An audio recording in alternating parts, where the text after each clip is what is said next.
Now we know how to create tables. Now let's insert some data. So we are going to insert 3 rows into table user login and table status. So let's see what kind of value we want to insert.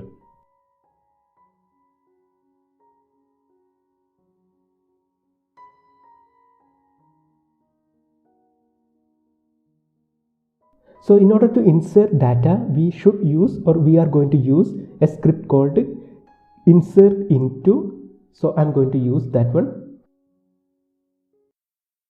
Insert into, then we need to specify table name. So I'm going to insert table user login, or into table user login. So table. So once you type in SQL Server, you could see a preview or a suggestion. So you could select either of them. So I'm going to select table user login. Then you could press enter or tab. You could press either enter or tab. So I'm going to press enter. So you don't need to type everything. Now you need to specify which all the column you are going to enter. So I'm going to enter value into user ID. So once you type user, you could see a preview of suggestion. So I'm going to use tab, user ID, username, then password, then into created. And what value you want to enter? We want to enter values. First I want to enter 1. Then the user ID or username is admin. And the value or password is admin123. So we have to specify the value in single quote. And we need to enter date. So we need to enter month first, then date, then finally year. So that's it.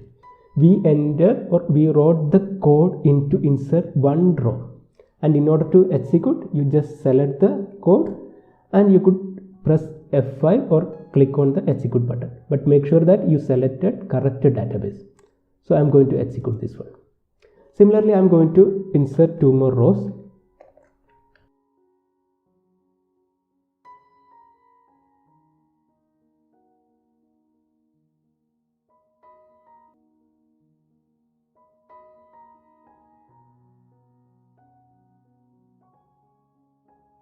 So our code to insert 2 more rows is ready. So select these 2 rows and insert the data.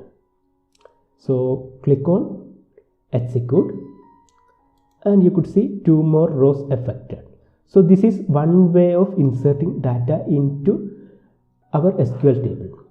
There is an alternative way you could insert data by using SQL Server Management Studio.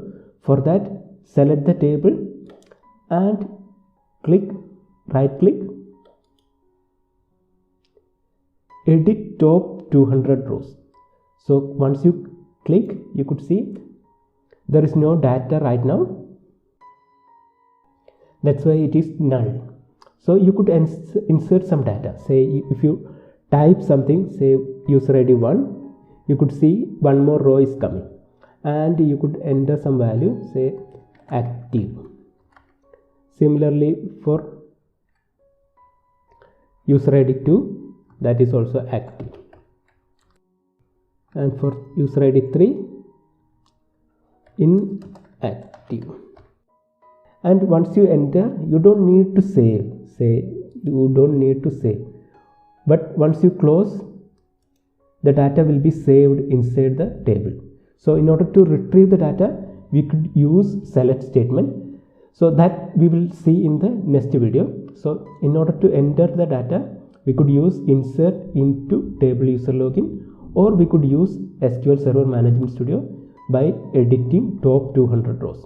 So that's all for this video. Thanks for watching.